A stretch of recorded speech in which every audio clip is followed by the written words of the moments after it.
আব্বা বুঝাই ওই বাপ মার লগে তো বিয়ের কথা বাইরে জলদি। তোর বাপের কথার উত্তর না দিয়ে যাইতেছিস কেন? তোর দিয়া যা তো যাইতেছি অনেক সুখে আছি আমি।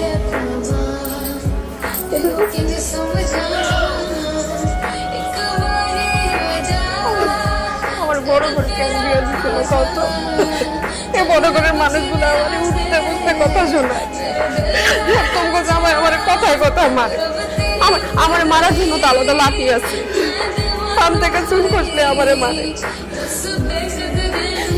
আচ্ছা আব্বা, আমি জীবনে তো কোনোদিন কোনো অন্যায় করলে এইরকম একটা লোকের সাথে কেন বিয়ে দিছিলাম?